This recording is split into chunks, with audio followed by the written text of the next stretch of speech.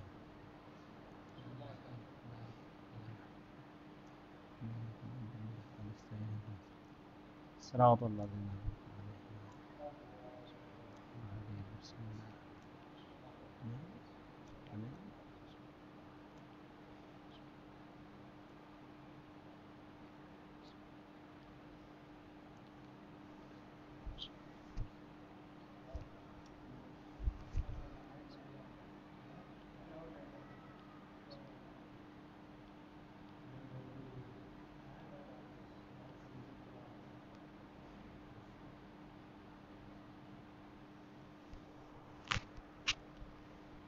لا حول ولا قوة إلا بالله العلي العظيم. أعوذ بالله من الشيطان الرجيم. بسم الله الرحمن الرحيم. الحمد لله الذي هدانا لهذا وما كنا لنهتدي لولا أن هدانا الله. لقد جاءت رسل ربنا بالحق. ثم الصلاة والسلام على سيدنا ونبينا وشفيعنا ومولانا ومولى الثقلين ومحبوب رب المشرقين والمغربين وجد الحسن والحسين بالقاسم محمد.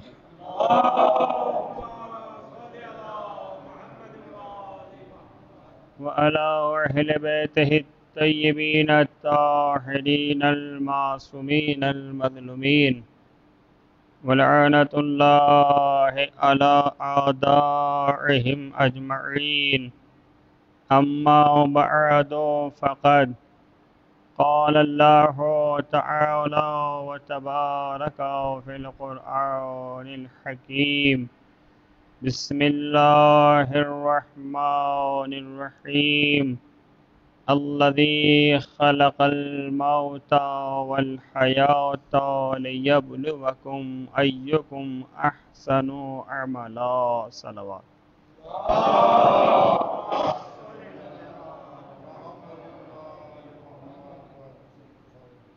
برادران ملت، بزرگان قوم، یہ برائے ایصال ثواب ایک مجلس چہلم جس کا انعقاد کیا گیا، انشاءاللہ کچھ معروضات اور گزارشات آپ کی سماعتوں کو ہدیہ کرنا ہے. یقیناً قرآن مجید اللہ کی کتاب ہے اور اس کی طیب و طاہر کتاب ہے، لہٰذا انسان کو اپنا کاروان حیات ایک منزل مقصود تک پہنچانے کی خاطر اس قرآن میں فکر سے کام لینا چاہیے، تدبر سے اور تعقل سے کام لینا چاہیے. نہ جانے انسان کو قرآن کی کون سی آیت کے دامن میں ہدایت کی روشنی نصیب ہو جائے. یہ قرآن ہدایت ہے اور یہ قرآن شفا بھی ہے. یہ جو آیے کریمہ آپ کے سماعتوں کو ہدیہ کی گئی، یہ قرآن مجید کا 67 نمبر کا سورہ ہے، اور اس سورے کو جہان تفسیر میں سورہ ملک کہا جاتا ہے، اور سورہ ملک کی یہ دوسرے نمبر کی آیے کریمہ ہے.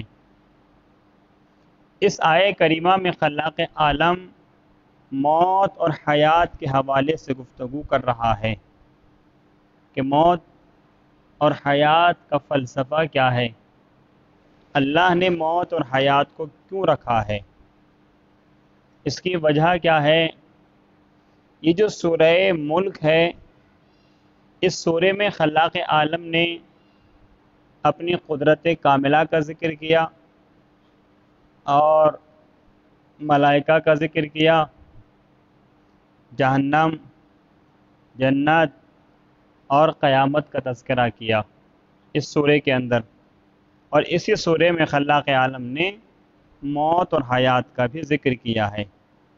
دیکھیے اللہ نے موت اور حیات ہمیں کیوں عطا کی؟ کیا اللہ نے ہمیں بے مقصد پیدا کر دیا؟ کیا خالق کا ہماری خلقت میں کوئی راز نہیں ہے؟ کیا اس نے بغیر مقصد ہماری تخلیق فرما دی ہے؟ کیا اللہ نے ہمیں اسی لیے پیدا کیا کہ ہم دنیا میں آ گئے، دن نکل آیا، کھا لیا اور ٹہل لیے، چل لیے، رات آئی تو پھر ہم سو گئے؟ تو کیا بس جاگنا اور سونا یا کھانا یا پینا ہی ہماری زندگی کا مقصد ہے؟ نہیں، ہمارا مقصد حیات کیا ہے؟ اللہ نے موت اور حیات کو کیوں رکھا ہے؟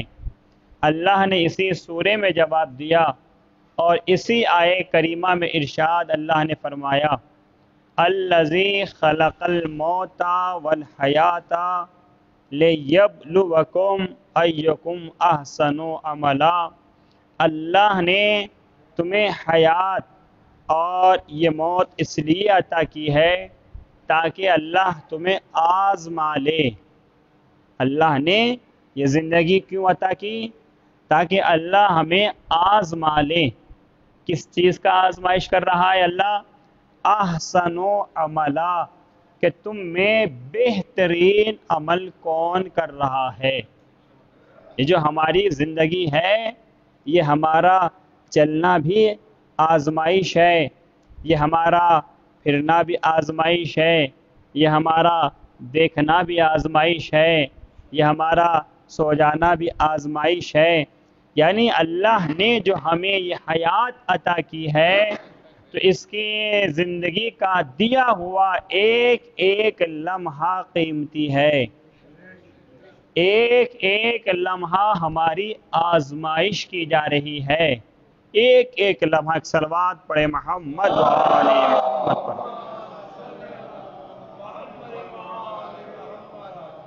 بس میں ایسے ہی آہستہ آہستہ پڑھتا رہوں گا، اور میں بھی آپ کو زیادہ بلوانا نہیں چاہوں گا چونکہ گرمی بھی آپ کو احساس ہو رہا ہوگا۔ تو یہ ایک ایک لمحہ ہمارا آزمائش ہے جو اللہ نے ہمیں عطا کیا ہے۔ تو ہمیں اللہ کی دی ہوئی اس قیمتی زندگی کا مقصد سمجھنا چاہیے۔ مقصد حیات کیا ہے؟ تو مقصد حیات یہی ہے احسن عملا، کہ تم میں دیکھ رہے ہیں، آزما رہے ہیں کہ تم میں سے بہترین عمل کون کر رہا ہے۔ یہ جو سورہ ملک ہے، جب آپ اس کی تفسیر کو دیکھیے گا تو آپ کو پتہ چلے گا اس سورے کی بڑی عظمت ہے اور اس سورے کی بڑی فضیلت ہے۔ خود حضرت رسول خدا صلی اللہ علیہ وآلہ وسلم پیغمبر اسلام فرما رہے ہیں، جہان تفسیر میں آپ کو یہ تفسیر ملے گی، پیغمبر اسلام سے روایت ہے، ان سے منقول ہے، آپ کا ارشاد ہے کہ جو انسان اس سورے کی تلاوت کرتا ہے، رات میں جو انسان اس سورے کو پڑھ کر سوتا ہے، تو پیغمبر اسلام کا وعدہ ہے کہ اس کی وہ رات شب قدر میں شمار کی جاتی ہے۔ شب قدر، لیلۃ القدر میں جاگنے کا اور عمل کرنے کا ثواب اس کے نامہ عمل میں لکھا جاتا ہے جو اس سورے کو پڑھتا ہے۔ سورۃ الملک آپ نے دیکھا ہوگا یا سنا ہوگا کہ چونکہ ہمارا تو قریہ قریہ اور بستی بستی جانا رہتا ہے ذکر کے صدقے میں، تو بعض جگہوں پر شاید پتہ نہیں کہ یہاں پر ایسا ہے یا نہیں، بہرحال بعض جگہوں پر ایسا ہے جیسے ہی موت کی خبر آتی ہے تو یہ کہا جاتا ہے کہ جو کفن آیا ہے اس میں سے ایک کتر پھاڑ کے لائیے اور پھر اس کتر کے اوپر 41 گرہ لگائیے اور 41 گروہ پر 41 مرتبہ سورہ ملک پڑھیے. آپ دیکھیے کہ 41 مرتبہ پڑھیے، جبکہ یہ جو کہا جاتا ہے کہ 41 مرتبہ پڑھیے اور اسی کفن کی وہ کتر ہونا چاہیے اور 41 گرہ لگا لیجئے اور گنڈا بنا کر وہ مردے کے گلے میں ڈال دیجئے تاکہ مردہ عذاب سے محفوظ رہ جائے، تاکہ مردہ بچا لیا جائے. دیکھیں میں ایک ادنا سا طالب علم ہوں، میں نے یہ روایت یا یہ حدیث اس طرح کی نہیں پڑھی ہے جیسے ہی وہ مر جائے تو فوراً سے کتر پھاڑیے اور 41 مرتبہ سورے کی تلاوت کریے اور گرہ لگائیے اور گلے اور گردن میں ڈال دیجئے تاکہ وہ نجات پا جائے. نہیں، یہ حکم مرنے کے بعد کا حکم نہیں ہے. دیکھیں تلاوت کی مخالفت نہیں ہے، لیکن اس کو غلط رسم بنا کے معاشرے میں پیش کرنا اس کی مخالفت ہے. تلاوت قرآن مجید آپ جتنا چاہے کر لیجئے اتنا ہی ثواب آپ کو ملے گا جتنی بھی آپ تلاوت کریں گے. 41 مرتبہ کیوں؟ اگر وقت نہیں ہے تو کم پہ اکتفا کر لیجئے، اور اگر آپ کے پاس وقت ہے تو آپ 41 ہی نہیں 4100 مرتبہ پڑھ لیجئے، آپ کو اس کا بھی ثواب ملے گا. تو قرآن مجید کی تلاوت ہے، جتنا آپ پڑھیں گے اتنا آپ کو ثواب مل جائے گا، ثواب دے دیا جائے گا. لیکن یہ طریقہ پیش کرنا کہ نہیں اسی کفن کی کتر ہونا چاہیے اور 41 مرتبہ پڑھنا چاہیے اور 41 گرہ لگانا چاہیے اور پھر وہ مردے کے گلے میں، توجہ ہے یا نہیں، وہ ڈال دینا چاہیے تاکہ نجات پا جائے، نہیں، یہ اس طرح طریقہ نہیں ہے. طریقہ کیا ہے؟ پیغمبر اسلام فرما رہے ہیں کہ زندگی میں اس سورے کی تلاوت کیجئے. میں بھی اس سورے کی تلاوت رات میں سونے سے پہلے کرتا ہوں. اب فضیلت کتنی ہے، ثواب کتنا ہے؟ اگر ایک مرتبہ پڑھ کے سو جائیے گا تو جس رات آپ پڑھ کے سو رہے ہیں اس رات میں آپ کو شب قدر میں جاگنے کا ثواب دیا جائے گا. لیلۃ القدر میں، شب قدر میں جاگنے کا ثواب اور اس میں عمل کا ثواب، جو آپ نے اعمال کیے اس کا ثواب ہمارے نامہ عمل میں تحریر کیا جائے گا. اب پانچویں امام محمد باقر علیہ السلام ارشاد فرما رہے ہیں، اگر مزاج پہ ناگوار نہ گزرے تو تھوڑا سا آگے آ جائیں تاکہ مجھے بات پہنچانے میں آسانی ہو اور آپ کو بھی بات لینے میں آسانی ہو. ماشاءاللہ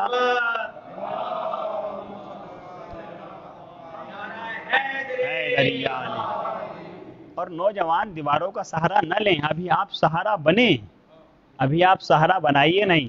الحمدللہ. تو کیا کہا؟ پانچویں امام محمد باقر علیہ السلام ارشاد فرما رہے ہیں، آپ نے ارشاد فرمایا کہ اے لوگو اس سورے کی تلاوت کیجئے. اس سورہ ملک کو میرے بابا زین العابدین صبح اور شام پڑھتے تھے. صبح کو بھی میرے بابا اس کی تلاوت کرتے تھے اور شام میں بھی میرے بابا زین العابدین اس سورہ ملک کی تلاوت کرتے تھے. پھر امام فرماتے ہیں کہ میں بھی عشاء کے بعد سونے سے پہلے بیٹھ کر اس سورے کی تلاوت کرتا ہوں. پانچویں امام کہہ رہے ہیں میں سورے کی تلاوت کرتا ہوں. اے میرے چاہنے والوں آپ بھی اس سورے کی تلاوت کرو. میں نے کہا مولا اے پانچویں امام، اے پانچویں فرزند رسول، آپ بتائیے کہ اگر ہم تلاوت کریں گے تو ہمیں فائدہ کیا ہوگا؟ تو اب امام نے فرمایا، امام کی زبان کے نکلے ہوئے جملے ہیں.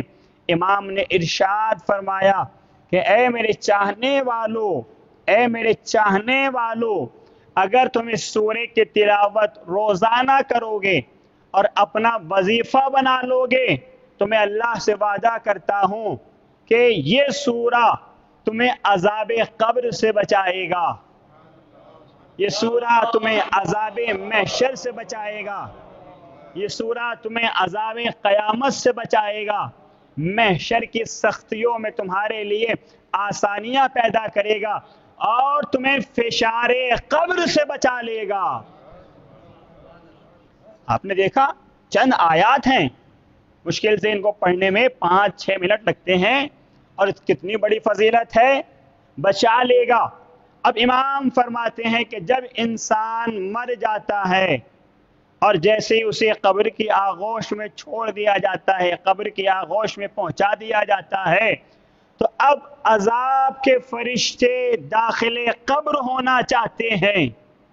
جب عذاب کے فرشتے صاحب قبر کے اوپر عذاب کرنے کے لیے داخل قبر ہونا چاہتے ہیں تو اب اس سورے کا نور سامنے آتا ہے اور سامنے آنے کے بعد کہتا ہے اے عذاب کے فرشتوں واپس چلے جاؤ۔ کہ کیوں؟ کہ تمہیں پتہ نہیں ہے یہ دنیا میں میری تلاوت کرتا تھا۔ اے فشار قبر کرنے والوں فرشتوں دور چلے جاؤ۔ کہ کیوں؟ کہ تمہیں پتہ نہیں یہ دنیا میں میری تلاوت کرتا تھا۔ اے عذاب قبر نازل کرنے والے ملک واپس چلے جاؤ، تمہیں پتہ نہیں ہے کہ یہ دنیا میں میری تلاوت کرتا تھا، مجھے پڑھتا تھا۔ اور اللہ نے اپنے نمائندوں کے ذریعے مومنوں سے وعدہ کیا تھا جو میری تلاوت کرے گا عذاب قبر سے بچا لوں گا اور فشار قبر سے بچا لوں گا۔ ابھی یہ مجھے پڑھتا تھا تو واپس چلے جاؤ۔ تو اب فرشتے کہتے ہیں، ملائکہ کہتے ہیں کہ جس خالق کا تو کلام ہے اسی خالق کے اذن سے ہم یہاں آئے ہیں، ہمیں اس کے اوپر عذاب کر لینے دے۔ تو اب یہ سورہ کہتا ہے اے فرشتوں ٹھہر جاؤ، میں اللہ کی بارگاہ میں جاتا ہوں اور 1 منٹ کے بعد ابھی آ جاتا ہوں۔ تو روایت کہتی ہے کہ فوراً سے اس سورہ کا نور اللہ کی بارگاہ میں حاضر ہوتا ہے اور حاضر ہونے کے بعد اللہ سے یہ سورہ کہتا ہے اے پروردگار عالم، تو نے وعدہ کرایا تھا کہ جو میری تلاوت کرے گا اسے فشار قبر سے بچاؤں گا۔ توجہ ہے یا نہیں؟ اب دیکھنا ہے کتنا سمجھا۔ اے پروردگار تو نے وعدہ کرایا تھا کہ عذاب قبر سے بچا لوں گا، تو اب جب میری یہ تلاوت کرتا تھا تو اسے فشار سے بچا، اسے عذاب سے بچا لے۔ تو اللہ کہتا ہے فرشتوں واپس آ جاؤ، جاؤ، میں نے اس سورے کی وجہ سے، اس سورے کی شفاعت کی وجہ سے صاحب قبر کو فشار قبر سے بچا لیا، اس کے گناہوں کو بخش دیا، اس کے عذاب کو دور کر دیا۔ ارے اب بھی سمجھ میں نہیں آیا؟ یہ ہے قرآن صامت، اہل بیت ہے قرآن ناطق۔ ارے جب چپ رہنے والا قرآن بخشوا سکتا ہے تو پھر بولنے والا قرآن علی۔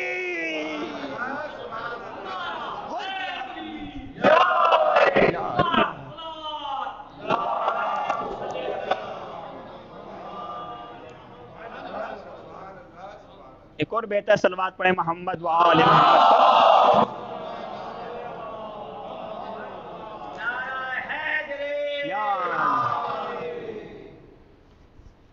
آپ نے غور کیا قرآن صامت اور قرآن ناطق کا فرق محسوس کیجئے اور محظوظ ہوئیے کہ جب چپ رہنے والا قرآن بخشوا سکتا ہے تو پھر آل محمد اور اہل بیت تو بولتا ہوا قرآن ہے، تو کیا علی ہمیں نہیں بخشوائیں گے؟ کیا حسن ہمیں نہیں بخشوائیں گے؟ احسن عملا، مگر تمہاری آزمائش ہو رہی ہے، تم جو دیکھ رہے ہو یہ دیکھنا بھی آزمائش ہے، یہ سن رہے ہو یہ سننا بھی آزمائش ہے۔ اب پڑھیے اس سورے کی 3 آیت، ارشاد ہوتا ہے الذی خلق 7 سماوات طباقا، اللہ نے یہ قدرت کاملہ اللہ کی کہ اللہ نے تے بتے ایک کے بعد ایک 7 آسمان خلق کیے، ایک کے بعد ایک 7 آسمان اللہ نے بنائے، مگر اس کے قدرت کاملہ کا میں انداز محسوس کیجئے، اس کی قدرت اور طاقت کو. دیکھیں آپ نے یہ لینٹر ڈالا، مگر یہ لینٹر روکنے کے لیے کتنی چیزوں کی ضرورت پڑی. جب تک آپ نے پلر کھڑے نہیں کر لیے، سریا، روڑی، بجر، ریت اور یہ پلر، اس کے بغیر آپ یہ لینٹر روک تو نہیں سکتے. لیکن اللہ کی قدرت دیکھیے، اللہ نے 7 آسمان بغیر پلر کے روک دیے. اس کی توحید کا اندازہ لگائیے. ایسا نہیں ہے، یہ تصور مت کریے گا کہ یہ 7 آسمان جو ہے ان کو ملائکہ اپنے ہاتھوں پہ روکے ہوئے کھڑے ہیں. کوئی کہتا ہے کہ ایک گائے یا بیل اپنے سینگوں پہ روکے ہوئے ہے. ایسا نہیں ہے. نہیں، بس اس نے اپنی قدرت کاملہ سے 7 آسمانوں کو ایک کے بعد ایک روکا ہوا ہے. محسوس کیجئے اللہ کی قدرت. نہ کسی پلر کی ضرورت، نہ سریے کی ضرورت، نہ روڑی بجر کی ضرورت، نہ کسی اور طاقت کی ضرورت. اللہ نے اپنی طاقت اور قدرت کاملہ سے 7 آسمانوں کو تیبت ایک کے بعد ایک روک دیا. اور روکنے کے بعد اللہ کہتا ہے کہ تم میری بنائی ہوئی خلقت میں، میری بنائی ہوئی کائنات میں، میرے بنائے ہوئے ان آسمانوں میں تم کوئی عیب تلاش نہیں کر سکتے، تم کوئی کمی تلاش نہیں کر سکتے. تم میرے بنائے ہوئے نظام میں کوئی کمی تلاش نہیں کر سکتے، کوئی عیب تلاش نہیں کر سکتے. یعنی کیسے؟ کیا عیب؟ کبھی آپ نے سنا یا کبھی آپ نے علماء سے دیکھا یہ کہتے ہوئے یا سنتے ہوئے کہ آج سورج 1 منٹ کی دیری سے نکلے گا؟ کبھی آپ نے سنا کہ آج رات 1 منٹ کی دیری سے نکلے گی؟ کبھی آپ نے سنا کہ آج دن نہیں نکل رہا ہے؟ کبھی آپ نے سنا کہ آج رات نہیں آئے گی؟ کبھی آپ نے سنا؟ بتائیے، تھوڑا ہاں ہوں کرتے رہیے. کبھی سنا کہ آج دن اس لیے نہیں نکلے گا چونکہ اللہ کا فرشتہ بیمار ہو گیا؟ آج رات نہیں آئے گی چونکہ ملائکہ آج آفس میں نہیں آئے؟ آج یہ نظام نہیں چلے گا چونکہ ملائکہ کو فیور ہو گیا؟ کبھی آپ نے سنا کیا سورج نہیں نکلے گا؟ کیوں؟ اللہ کہہ رہا ہے کہ تم ہمارے بنائے ہوئے نظام میں عیب تلاش نہیں کر سکتے. دیکھیں ہمیں جتنی معرفت ہوتی ہے، ایک صلوات پڑھے محمد وآل محمد پر.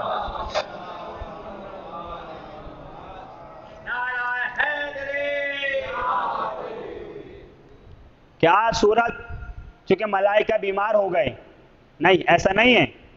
یہ جو سورج نکلتا ہے اس کے لیے امام فرماتے ہیں کہ اس سورج کو 70,000 ملائکہ نکالتے ہیں اور 70,000 ملائکہ پھر پیچھے سے لے کر چلتے ہیں. تو کتنے ملائکہ ہو گئے؟ 1,40,000 فرشتے اور ملائکہ ہو گئے. اور جانتے ہو نوجوانوں کہ ایک ملک اور ایک فرشتے میں طاقت کتنی ہے؟ ایک فرشتے میں اتنی طاقت ہے کہ اگر اپنے پر کا ہلکا سا اشارہ زمین کی طرف کر دے تو زمین آسمان سے مل جائے اور آسمان زمین سے مل جائے. یعنی اتنی اوپر زمین کو لے جائیں کہ زمین والوں کو آسمان کی مخلوق نظر آنے لگے یا آسمان والوں کو زمین کی مخلوق نظر آنے لگے. تو ایک سورج کو نکالنے کے لیے 1,40,000 ملائکہ کی طاقت. تو اب پہچانیے عظمت علی ابن ابی طالب کو. 1,40,000 ملائکہ کی طاقت ایک طرف اور ابو طالب کے لال علی کی انگلی کا ہلکا سا اشارہ ایک طرف.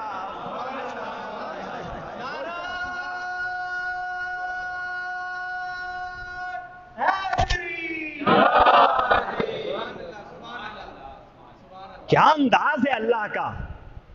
اللہ نے اپنی قدرت کاملہ سے ایک کے بعد ایک آسمان کو پیدا کیا اور پھر کہتا ہے ہل تری من فطور فرجع البصر. اللہ قرآن مجید میں ارشاد فرما رہا ہے کہ تم پھر میرے بنائے ہوئے نظام میں عیب تلاش کرو. اللہ کہتا ہے کہ تمہیں کوئی عیب نظر نہیں آئے گا. اچھا اب کہہ کے تو رک جانا چاہیے تھا. قبلہ شہزاد صاحب میرے برادر میرے بھائی قبلہ تشریف فرما ہے, اللہ کو یہاں رک جانا چاہیے تھا کہنے کے بعد کہ تمہیں کوئی عیب نظر نہیں آئے گا. اللہ کہتا ہے کہ نگاہ اٹھا کے تلاش کرو مگر تمہیں کوئی عیب نظر نہیں آئے گا. پھر کہتا ہے کہ پھر نگاہ دوڑاؤ. نگاہ دوڑاتے دوڑاتے دیکھتے دیکھتے تمہاری نگاہ تھک جائے گی اور تھک کر واپس پلٹ آئے گی مگر کوئی عیب نظر نہیں آئے گا.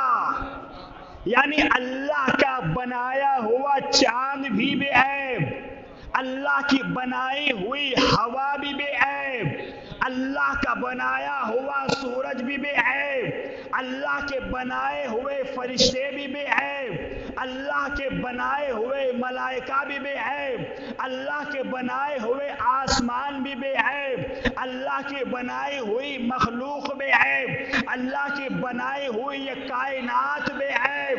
یعنی تم عیب تلاش کرتے رہو گے مگر تمہیں کوئی عیب میرے بنائے ہوئے نظام میں نظر نہیں آئے گا. ارے کب سمجھیے گا اس کے امام کی عظمت کو.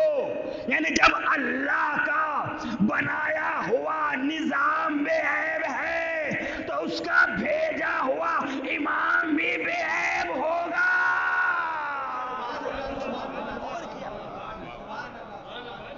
صلوات پڑھے محمد وعلیہ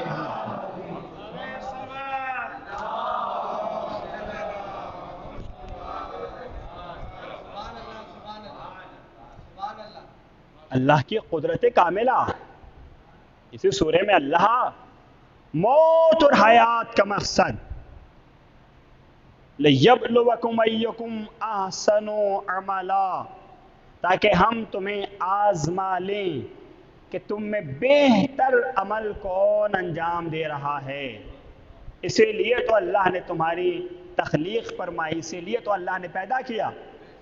ایک شخص آیا میرے پہلے امام کے پاس اور آ کر کہتا ہے یا علی,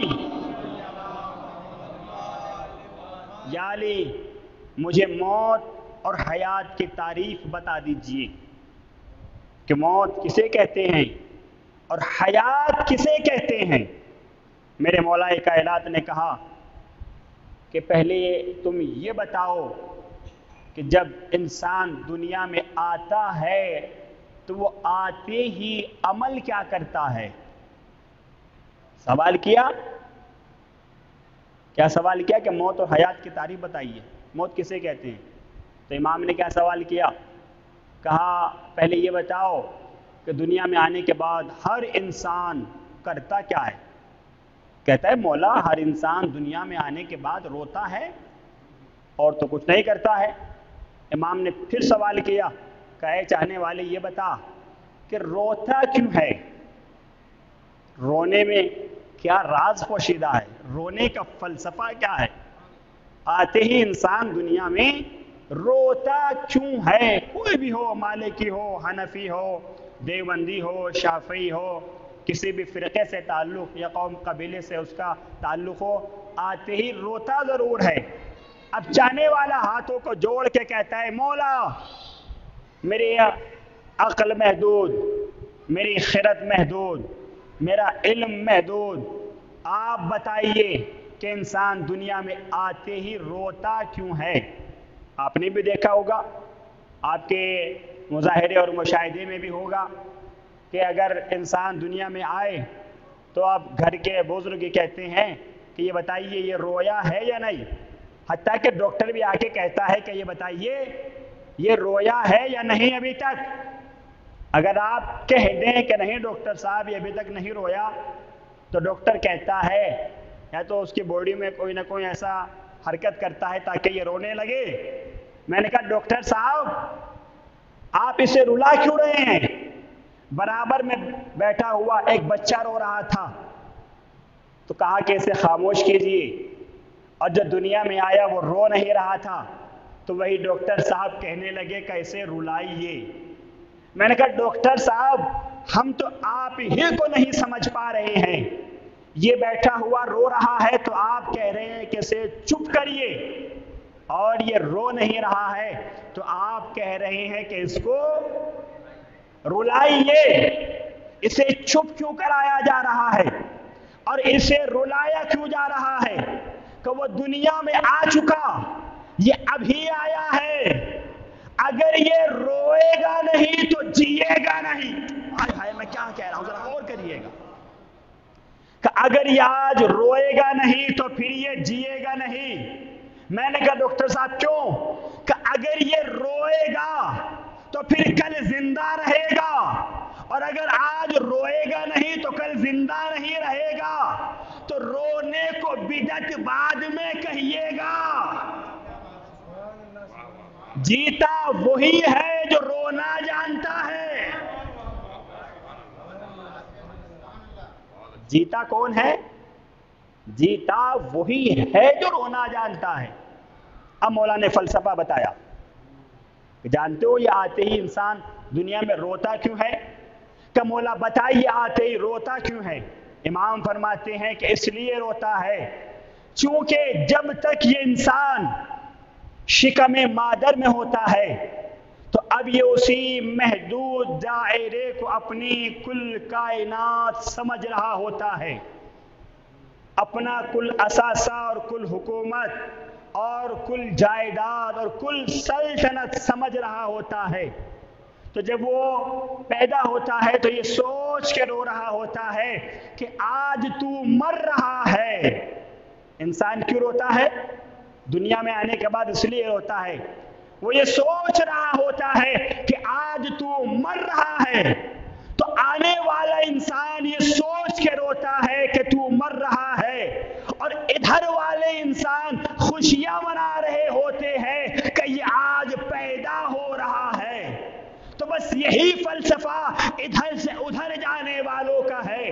جب انسان ادھر سے ادھر جاتا ہے تو ادھر والے یہ سوچ کے رو رہے ہوتے ہیں کہ یہ آج مر رہا ہے، اور ادھر والے خوش ہو رہے ہوتے ہیں کہ یہ آج زندہ ہو رہا ہے۔ اور کیا فلسفہ ہے، کتنا زبردست فلسفہ مولا کائنات نے دیا نوجوانوں، اور اس سے بڑا جملہ وارثین کے لیے، صبر جمیل کے لیے ہو بھی نہیں سکتا ہے۔ یعنی انسان سوچتا ہے کہ یہ مر گیا، اب انسان روتا ہے یہ سوچ کر کہ یہ آج مر گیا، نہیں مرا نہیں، اب یہاں والے رو رہے ہوتے ہیں اور وہاں والے خوش ہو رہے ہوتے ہیں کہ یہ آج زندہ ہو رہا ہے۔ دیکھیے ہر شے کو فنا ہے، ہر شے کو مرنا ہے، ہر ایک کو یہاں سے وہاں جانا ہے، کوئی زندہ نہیں رہے گا۔ لیکن جب تک ایک شے فنا نہیں ہوتی تو دوسری چیز وجود میں نہیں آیا کرتی۔ کہا وہ کیسے وجود میں نہیں آتی؟ دیکھیے جب تک آپ ایک گیہوں کے دانے کو زمین کے اندر نہ پہنچائیے گا، اور پہنچانے کے بعد اگر وہ گیہوں کا دانہ، وہ بیج اپنے آپ کو خاک میں مل کر فنا نہ کرے تو لہلہاتے ہوئے کھیت وجود میں نہیں آ سکتے۔ یہ لہلہاتے ہوئے کھیت کب وجود میں آئے؟ جب بیج نے خود کو خاک میں مل کر فنا کر لیا۔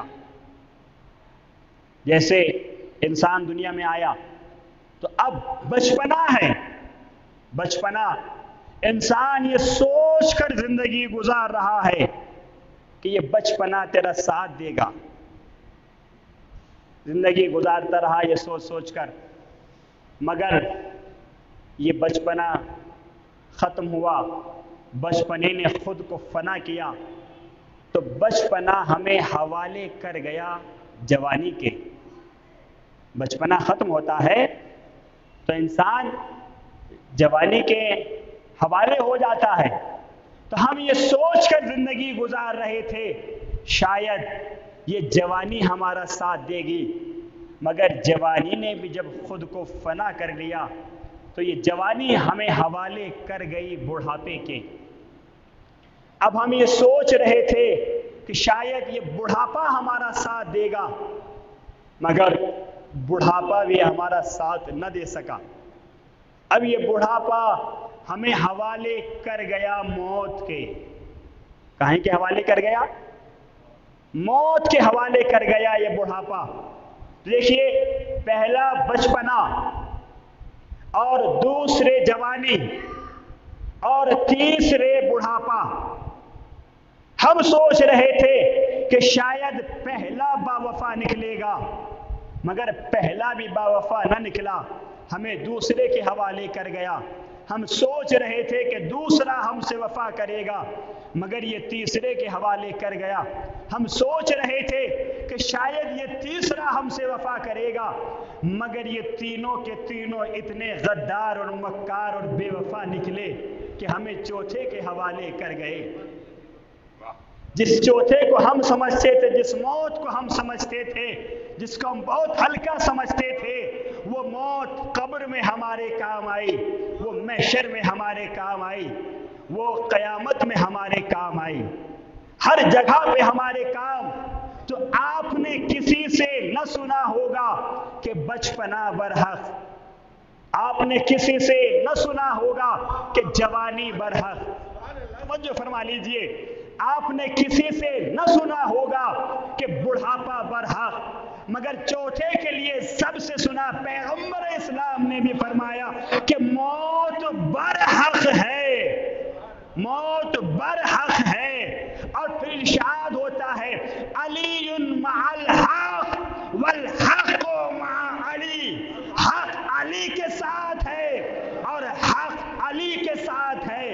اب میں نے سوال کیا کہ اے پروردگار عالم، ذرا اپنی تعریف تو بتا دے، ذرا اپنا پہچان تو بتا دے، ذرا اپنی تعریف تو بتا دے کہ تو کسے کہتے ہیں۔ تو پروردگار عالم نے قرآن مجید میں ارشاد فرمایا لا الہ الا اللہ ملک الحق المبین، میں اللہ کھلا ہوا حق، میں اللہ حق ہوں، حق اور واضح حق، کھلا ہوا حق۔ تو پیغمبر اسلام نے فرمایا کہ حق علی کے ساتھ، علی حق کے ساتھ۔ تو اب یوں بھی کہا کریے کہ اللہ علی کے ساتھ ہے، علی اللہ کے ساتھ۔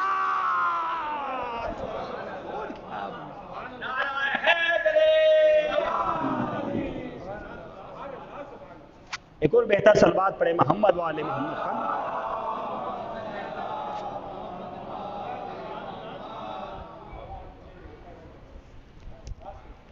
موت اور حیات، اس کا فلسفہ کیا ہے؟ پڑھے لکھے افراد الحمدللہ تشریف فرمائے اور قدر کریں گے، اور بہت آسان سے لفظوں میں خطابت کر رہا ہوں تاکہ سب کی سمجھ میں یہ بات آ جائے۔ موت اور حیات کی پہچان کیا ہے؟ مثلا ہم جا رہے تھے اپنے دوست کے ساتھ، تو راستے میں دریا آیا۔ جب دریا آیا تو ہم نے کہا ذرا گاڑی روکیے اور ذرا دریا کے برج اور فلائی اوور پر پل پہ کھڑے ہو کر ذرا دریا کا نظارہ کرتے ہیں۔ تو ہم کھڑے ہو گئے تو ہم نے دیکھا کہ دریا کے اندر ایک بہتی ہوئی لاش، یہ میت چلی آ رہی ہے۔ دریا کے اندر کوئی انسان بہتا ہوا چلا آ رہا ہے۔ تو اب ہم نے سوال کیا کہ ذرا جناب یہ بتائیے کہ جو انسان پانی کے اندر بہتا ہوا چلا آ رہا ہے یہ زندہ ہے یا مردہ؟ اس کی پہچان کیا ہے؟ اس کو ہم زندہ سمجھیں یا مردہ سمجھیں؟ زندہ ہے تو مسائل الگ ہیں، مردہ ہے تو مسائل الگ ہیں، دونوں کا تقاضا فطرتاً بھی الگ ہے اور اصولاً بھی الگ ہے۔ تو میرے دوست نے کہا کہ قبلہ آپ بتائیے، میں نے مجھے نہیں پتہ، آپ بتائیے پہچان کیا ہے، یہ زندہ ہے یا مردہ؟ تو میرے قبلہ موصوف نے کہا کہ جناب اگر پہچاننا چاہتے ہو یہ زندہ ہے یا مردہ تو یہ دیکھیے یہ جو پانی کے اندر بہتا ہوا دریا میں چلا آ رہا ہے، بہت بڑا میسج خدا کی قسم، یہ دیکھیے کہ یہ پانی کی دھارا کے ساتھ بہتا ہوا آ رہا ہے تو مردہ ہے، زندہ نہیں ہے، باقاعدہ حیات نہیں ہے۔ اور اگر پانی کی دھارا کاٹ کر، ماسٹر صاحب ماشاءاللہ یہاں پر بہت سارے ماسٹر اور اساتذہ تشریف فرمائے، پڑھے لکھے افراد، کیا مطلب یہ دیکھیے کہ اگر دھارا کاٹ کر راستہ بنا رہا ہے تو زندہ ہے۔ اس سے بڑا جملہ اور ہو نہیں سکتا۔ اگر دھارے کے ساتھ بہتا ہوا چلا آ رہا ہے تو مردہ ہے، اور اگر دھارا کاٹ کر راستہ خود بنا رہا ہے تو پھر زندہ ہے۔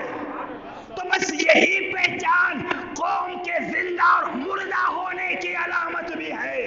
اگر قوم حالات کے دھارے پہ بہہ رہی ہے تو مردہ ہے، اگر دھارا کاٹ کے راستہ بنا رہی ہے تو زندہ ہے۔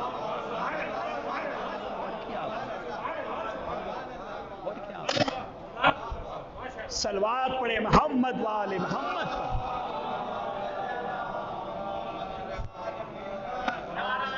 سب مل کے بولے۔ دیکھیں احمد بھائی بہت دیر سے نعرہ لگا رہے ہیں، اتنی آواز آپ سب کی نہیں آ رہی جتنی ان اکیلے کی ہے۔ سب مل کے جواب دیں نوجوانوں، حیدری حیدری حیدری بیدار۔ یہی علامت قوم کے زندہ اور مردہ ہونے کی ہے۔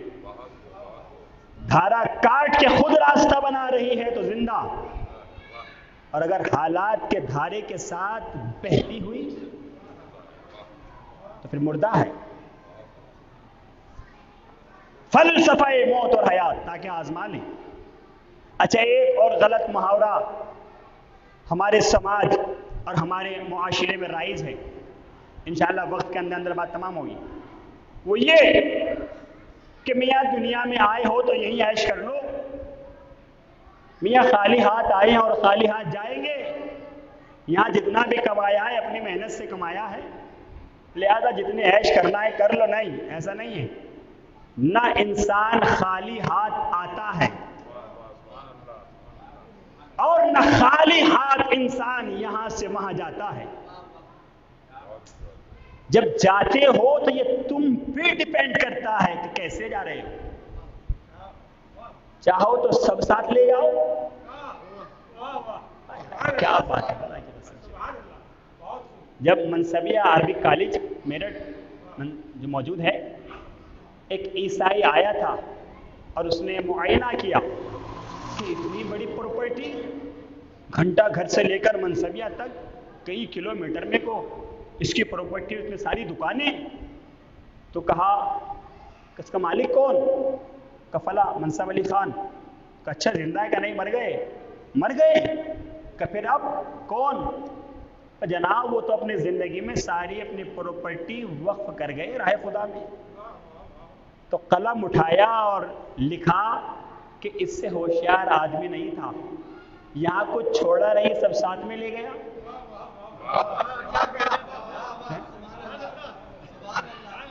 یہاں کچھ چھوڑا ہی نہیں اور سب اپنے ساتھ میں لے گیا۔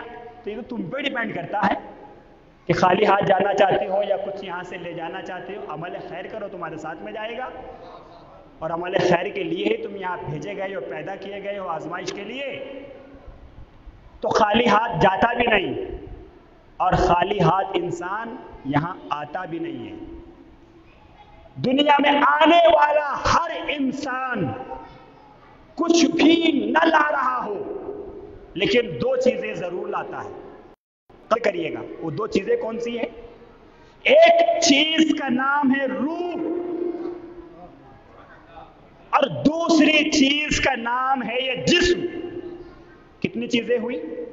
تو خالی ہاتھ آئے ہو، روح لائے ہو یا نہیں، جسم لائے ہو یا نہیں، ہاتھ بھی لائے ہو، آنکھیں بھی لائے ہو، پیر بھی لائے ہو، مگر خالق نے کبھی تم سے کچھ مانگا کہ آنکھیں دی ہیں لاؤ، ہاتھ دیے ہیں لاؤ؟ اگر یہ آنکھیں، یہ پیر، یہ ہاتھ خدا نہ کرے تھوڑی سی اس میں کمی آ جائے، یہ ہارٹ، یہ دل کمی آ جائے، تو ہم ڈاکٹر کے پاس جاتے ہیں، ڈاکٹر صاحب کیا ہوگا؟ کہ آپریشن ہوگا، 10 لاکھ پہلے جمع کرو، کہ یہ لیجئے ڈاکٹر صاحب، کہ کیا ہوا؟ کہ ہاتھ میں فریکچر ہو گیا، اسے ٹھیک کرائیے، اتنے پیسے لگے گا، یہ لیجئے ڈاکٹر صاحب، اتنا پیسہ اور روپیہ لے لیجئے، مگر ہمیں ٹھیک کر دیجئے۔ آپ ٹھیک ہوئے تو آپ نے کہا ڈاکٹر صاحب آپ نے ہماری آنکھیں لوٹا دی، آپ کا شکریہ، آپ نے ہمارے پیر اچھے کر دیے، آپ کا شکریہ، آپ نے ہمارے کان ٹھیک کر دیے، آپ کا شکریہ، آپ نے ہمارے ہاتھ ٹھیک کر دیے، آپ کا شکریہ، ڈاکٹر صاحب آپ نے ہمارا دل ٹھیک کر دیا، آپ کا شکریہ۔ میں نے کہا شکریہ کس بات کا؟ کہ انہوں نے ٹھیک کیا ہے۔ میں نے کہا ٹھیک کیا ہے، نیا دل دیا تو نہیں ہے؟ آنکھیں ٹھیک کی ہیں، نئی آنکھیں دی تو نہیں ہے؟ پیر ٹھیک کیے ہیں، نئے پیر دیے تو نہیں ہے؟ ارے جب ٹھیک کرنے والے کا شکریہ ضروری ہے تو جس نے یہ دل دے کے بھیجا، یہ آنکھیں دے کے بھیجی، یہ ہاتھ دے کے بھیجے، تو کیا اس کا شکریہ نہیں ہوگا؟ ایک صلوات پڑھے محمد والے محمد پر۔ تو انسان ایک جسم لاتا ہے، دوسرے انسان روح لاتا ہے۔ تو جسم انسان کا نظر آتا ہے، توجہ چاہوں گا، لیکن روح جو جسم کے اندر غائب ہے، تو کیا آپ کو روح نظر آتی ہے؟ بتائیے، سب مل کے بتائیے، روح نظر آتی ہے کہ نہیں قبلہ؟ روح ہمیں نظر نہیں آتی، مگر جسم میں ہے، مگر غائب، اور یہ جسم ہمیں نظر آتا ہے۔ یہ ہاتھ نظر آ رہے ہیں، یہ پیر نظر آ رہے ہیں، یہ آنکھیں نظر آ رہی ہیں، یہ جسم نظر آ رہا ہے، مگر یہ روح ہمیں نظر نہیں آ رہی ہے۔ اچھا دیکھیں، جسم ہے حاضر، روح ہے غائب، تو آپ مجھے بتائیے، سوچ کر بتائیے گا، فلسفی جملہ ہے کہ یہ نظر آنے والا جسم غائب رہنے والی روح کی وجہ سے زندہ ہے؟ یہ غائب روح حاضر جسم کی وجہ سے زندہ ہے کہ نہیں زندہ؟ یہ نظر آنے والا جسم غائب روح کی وجہ سے زندہ ہے۔ غائب روح حاضر جسم کی وجہ سے زندہ نہیں ہے، یعنی اللہ نے انسان کی خلقت کے ساتھ یہ قانون سکھا دے گا کہ یاد رکھیے کہ اللہ کا یہ قانون کہ غائب حاضر کی زندگی کا سبب ہوتا ہے۔ دیکھیے، حاضر غائب کی وجہ سے زندہ رہتا ہے، غائب حاضر کی وجہ سے زندہ نہیں رہتا۔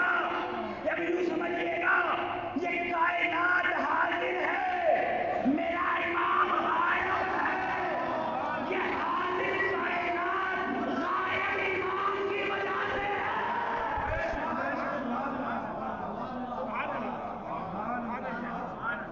سلوات محمد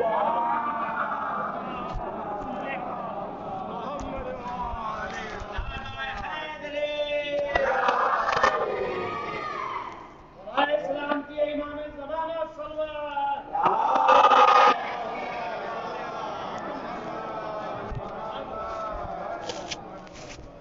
اور کیا آپ نے یہ کائنات حاضر امام غائب کی وجہ سے زندہ ہے. بس انسان پہنچا دیا گیا آغوش قبر تک، بات تمام، لٹا دیا گیا. فلسفہ موت اور حیات، مولا کائنات فرما رہے ہیں خبردار زمین پہ چلنے والے ہر انسان کو مردہ مت سمجھنا. کیا میں نے صحیح کہا ہے؟ نہیں. قبر میں لیٹے ہوئے ہر انسان کو مردہ مت سمجھنا اور زمین پہ چلنے والے ہر انسان کو زندہ مت سمجھنا. ہمارا اور آپ کا تصور حیات یہی تو ہے. ہم بیٹھے ہیں اور چل پھر رہے کہتے ہیں زندہ ہے، قبر میں لیٹا ہوا ہے تو کہتے ہیں کہ مردہ ہے. خبردار امام فرما رہے ہیں زمین پہ چلنے والا ہر انسان زندہ نہیں اور قبر میں لیٹا ہوا ہر انسان مردہ نہیں. میں نے کہا مولا جب زمین پہ چلنا زندگی کی علامت نہیں اور قبر میں لیٹ جانا موت کی علامت نہیں ہے تو پھر مولا فلسفہ موت اور حیات کیا ہے؟ یعنی امام نے آگے بڑھ کے جملہ ارشاد فرمایا کہ دیکھو جاہل اگر چل بھی رہا ہو، اس سے بڑا پیغام کئی میں نے پیغام دے دی. جاہل اگر چل بھی رہا ہو تو مردہ ہے، صاحب علم اگر قبر میں بھی لیٹا ہوا ہے تو زندہ ہے. تو اس کے معنی یہ ہوئے کہ جہالت کا نام موت ہوتا ہے اور علم کا نام حیات ہوتا ہے. یہ ہے فلسفہ موت اور حیات. لٹا دیا گیا قبر کے اندر. اب مولانا صاحب آئے اور کہا کیسی دیجیے، اور اب تلقین سنائی جا رہی ہے اسماء فم اسماء فم. بتا تیرا رب کون ہے، بتا تیرا نبی کون ہے، بتا تیرا کعبہ کیا ہے، بتا تیرا قبلہ کیا ہے. تو اب روایت کے جملے یہ ہیں کہ یہ اب قبر میں لیٹا ہوا انسان سب کو بھول جاتا ہے. اب گوشے قبر میں مولا امیر المومنین علی ابن ابی طالب علیہ السلام،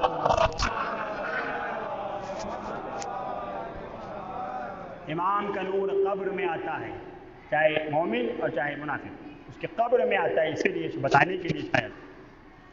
تو جیسے انسان اللہ کو بھولتا ہے تو مولا کائنات اشارہ کر دیتے ہیں کہ گھبرا مت، پریشان مت ہو، کہہ دے ربی اللہ، میرا رب اللہ ہے. نبی کو بھولتا ہے تو میرے مولا علی اشارہ کر دیتے ہیں ارے گھبرا کیوں رہا ہے، کہہ دے کہ میرا نبی محمد مصطفیٰ ہے. ارے کتاب کو بھول رہا ہے، کہہ دے میری کتاب قرآن مجید ہے. نبی کو بھول رہا ہے بتا دے، کعبے کو بھول رہا ہے تو مولا علی ابن ابی طالب اشارہ کرتے رہتے ہیں. اب روایت کے فقرے اور جملے یہ ہیں، آخر میں ملائکہ سوال کرتے ہیں من اماموں کا من ولیوں کا، تیرا امام اور تیرا ولی کون ہے؟ تو امام فرماتے ہیں کہ اگر یہ دنیا میں ہمیں امام مان رہا ہوتا ہے تو بتا دیتا ہے،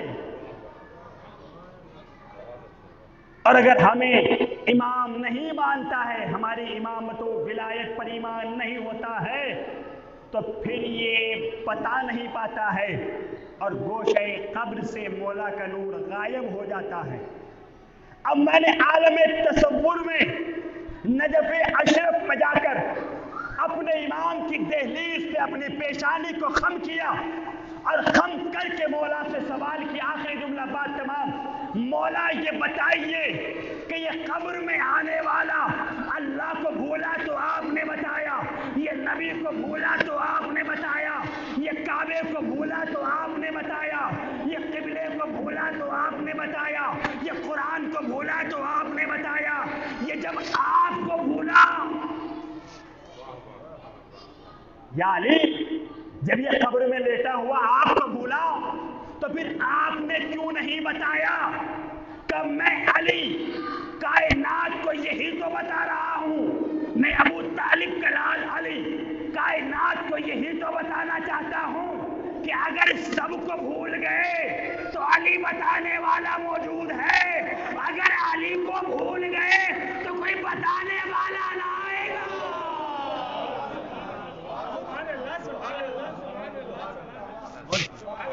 صلوات پڑھے محمد وآل محمد۔ بس دوست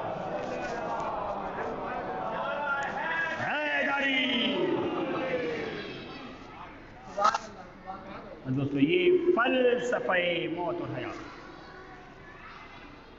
لِیَبْلُوَکُمْ أَیُّکُمْ أَحْسَنُ عَمَلًا، تاکہ ہم تمہیں آزما لیں کہ تم میں بہتر عمل کون کر رہا ہے۔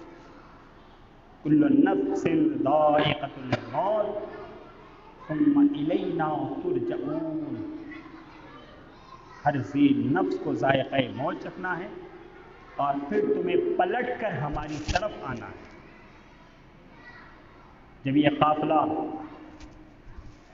مدینے سے چلا اور جانب کربلا بڑھ رہا تھا،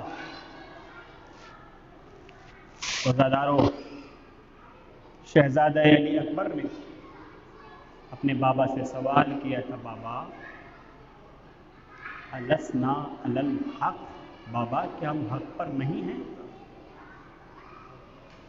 کہ نہیں بیٹا ہم حق پر ہیں۔ کہ بابا اگر ہم حق پر ہیں تو ہمیں کوئی پرواہ نہیں، چاہے موت ہم پہ آ پڑے یا موت پہ ہم جا پڑے۔ عزاداروں یہ ایک مرحومہ کے احسان ثواب کی مجلس، چند لمحے مصائب دو جملے پڑھ کر بات تمام۔ عزاداروں یہ ذکر کربلا ہی تو ہے کہ جو غم زدہ دلوں کو تسلی اور تشفی کی دولت نصیب کراتا ہے۔ عزاداروں آج مجھے اس گھرانے کی ایک کنیز کا تذکرہ کرنا ہے، اور وہ کنیز کون؟ کنیز کا نام ہے جناب شیری۔ عزاداروں شیری کو ایک ایسا مرض لگا کہ دنیا کے حکماء نے کہہ دیا کہ اب تمہارا یہ مرض ٹھیک نہیں ہو سکتا۔ شیری کے بابا یہودی تھا، سب سے پوچھا کہ اگر کوئی دنیا کا حکیم ہو تو بتا دو۔ کسی نے کہا کہ مدینے چلا جا، مدینے میں علی رہتے ہیں، اگر انہوں نے ٹھیک کر دیا تو ٹھیک ہو جائے گی، اور اگر انہوں نے ٹھیک نہ کیا تو پھر تیری بیٹی ٹھیک نہیں ہو سکتی ہے۔ مدینے میں آیا، آگے کہتا ہے یا علی میں تمہارا نام بہت دور سے سن کے آیا ہوں اور میری بیٹی بیمار ہے، میری بیٹی کے لیے کوئی نسخہ یا کوئی وظیفہ بتا دیجئے، بس اتنا سننا تھا۔ تصور کریے گا، تصور رلائے گا عزاداروں۔ مولا کائنات نے حسین کو بلایا اور ایک برتن، ایک کاسے میں پانی منگایا اور کہا اے میرے لال حسین بس تم اس پانی پر اپنا ہاتھ لگا دو۔ حسین نے اس پانی کو مس کیا اور وہ مس شدہ پانی علی نے اس یہودی کو دے دیا کہ جاؤ جا کر یہ پانی اپنی بیٹی کو پلا دینا اور تمہاری بیٹی ٹھیک ہو جائے گی۔ عزاداروں ایسا ہی کیا، شیری کو شفا نصیب ہو گئی۔ امام کی بارگاہ سے جب جناب شیری نے محسوس کیا کہ میں ٹھیک ہو چکی ہوں تو کہا بابا جہاں اتنا احسان کیا ہے وہاں ایک احسان اور کر دیجئے، یہ بتائیے کہ یہ پانی کہاں سے لائے ہو؟ کہ مدینے میں حسین ہے، انہوں نے یہ پانی دیا۔ کہ بابا اگر ہو سکے تو ایک بار مجھے ان کی زیارت کرا دیجیے۔ عزاداروں شیری امام کے پاس آئی اور آنے کے بعد امام سے کہتی ہے مولا مجھے کچھ نصیحتیں اور وصیتیں فرما دیجئے، میں آپ پر ایمان لاتی ہوں۔ امام نے کہا شیری اگر ایمان لا چکی ہو تو جاؤ زینب کے پاس چلی جاؤ، جاؤ شیری زینب کے پاس چلی جاؤ۔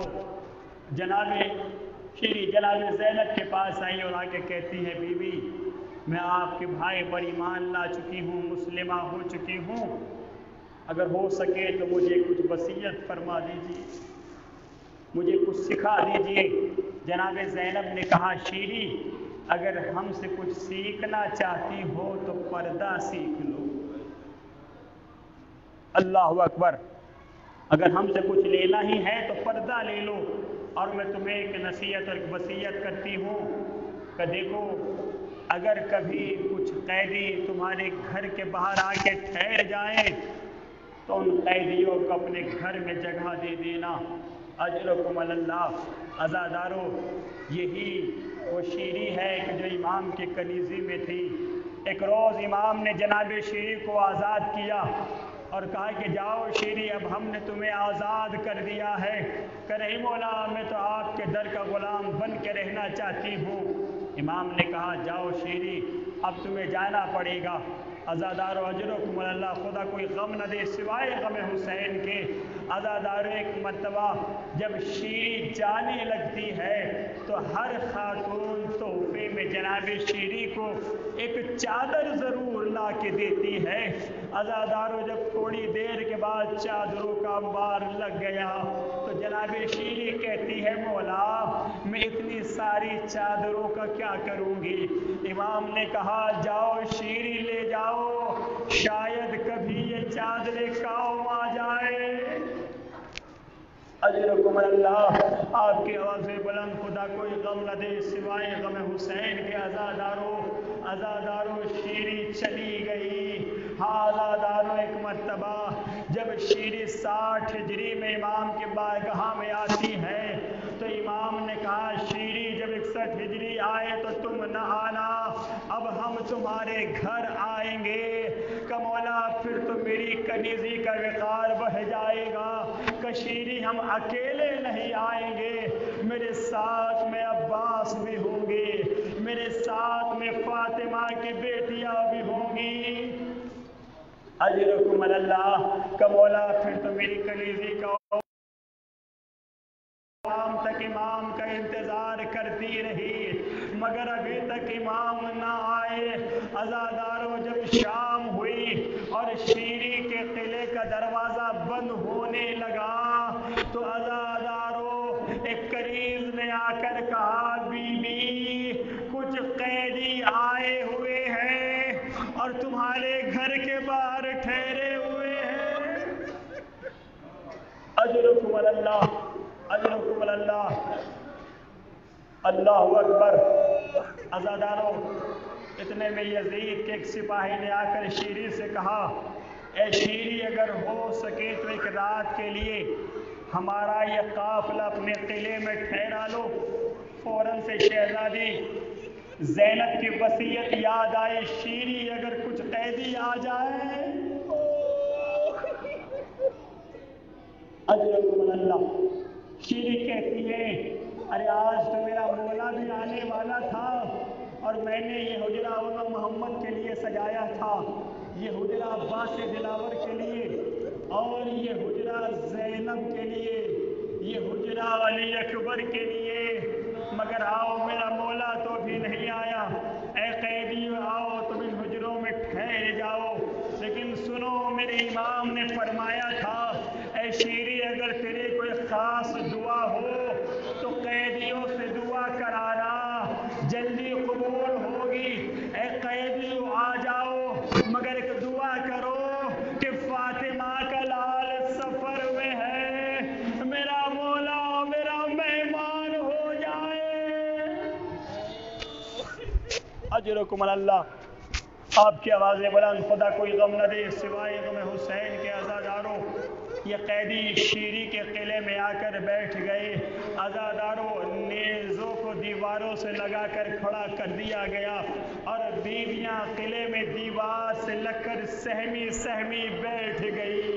اجرکم اللہ، عزادارو شیری کہتی ہے اے بیویوں تم یہاں ٹھہرو، میں تمہارے لیے ابھی تھوڑا سا پانی اور کھانا لے کر آ رہی ہوں۔ اجرکم اللہ، عزادارو شیری یہ کہہ کے قدم بڑھاتی ہے۔ ایک مرتبہ بیویوں نے کہا، شہزادی زینب نے کہا اے شیری ہمیں کھانے اور پانی نہیں ہے جہاں تو نے اتنا احسان کیا ہے کہ اپنے قلعے میں ٹھہرنے کی اجازت دی ہے، اے بی بی وہاں اتنا احسان اور کر کہ ہمارے وارثوں کے کٹے ہوئے سر ایک رات کے لیے ہمیں دلا دے۔ اجرکم اللہ۔ عزادار و شیری نے کہا کٹے ہوئے سر بی بی کے حوالے کر دیے گئے۔ عزادار ایک مرتبہ بی بی کہتی ہے اے شیری ہمیں ابھی تک رونے نہیں دیا گیا۔ عزادارو آپ روتے ہو تو خوش نصیب ہو، آپ کے کوئی تماچے نہیں لگاتا، ارے آپ کے کوئی تماچے نہیں لگاتا۔ میری شہزادی زینب کہتی ہے اے شیری ہمیں رونے نہیں دیا گیا، ہمیں ماتم نہیں کرنے دیا گیا، اگر تیری اجازت ہو تو ایک رات ہم تیرے گھر میں ماتم کر لیں۔ اجرکم اللہ۔ عزادار و شیری نے اجازت دی، ایک مرتبہ کٹا ہوا سر سامنے رکھا گیا۔ شہزادی زینب نے کہا ہائے میرا ماجایا حسین، آخری فکر عزادارو ہائے میرا ماجایا حسین۔ عزادارو شیری نے کہا کہ سب کو رونے کی اجازت ہے مگر یہ بی بی نہ روئے۔ اجرکم اللہ۔ اگر رونا ہے تو کسی اور کا نام لے کر رو لے، کشیری منظور ہے۔ کہا ہائے میرا غیور عباس، ہائے میرا علی اکبر، ہائے میرا علی اصغر۔ اجرکم اللہ۔ شیری تڑپ گئی، کبھی بھی یہ سارے نام تو میرے مولا کے گھرانے کے نام ہیں۔ اے بیویو جب سے تم میرے گھر میں آئی ہو میرا جگر پٹا جا رہا ہے، ارے مجھے اپنا تعارف کرا دو، اتنا سننا تھا۔ زینب نے کہا شیری پہچانا نہیں، انا زینب، یہ میرا ماجایا حسین ہے، یہ میرا بھیا عباس، یہ علی اکبر۔ شیری نے سر و سینہ پیٹ لیا، کا مولا خوب وعدہ نبھایا۔ یہ دن دیکھنے سے پہلے شیری کو موت کیوں نہیں آ گئی؟ واہ حسینہ واہ مظلومہ، انا للہ و انا الیہ راجعون۔ اللہ چاند کے وسیلے سے ان آوازوں پر رحمت برکت نازل فرما، مزار مقدسہ کا تحفظ فرما، علماء ربانی کی حفاظت فرما، مرحوم کے درجات میں بلندی عطا فرما، مرحومہ کی مغفرت فرما، اور مولا چاند معصومین کے وسیلے سے آباد بھائی کو اور ان کے بچوں کو اور جملہ وارثین اور جملہ اقارب کو صبر جمیل کی دولت عطا فرما، امام کے ظہور میں تعجیل فرما۔ بار دیگر ایک سورہ فاتحہ مرحومہ عشرت جہاں بنت احمد حسن کے روح کو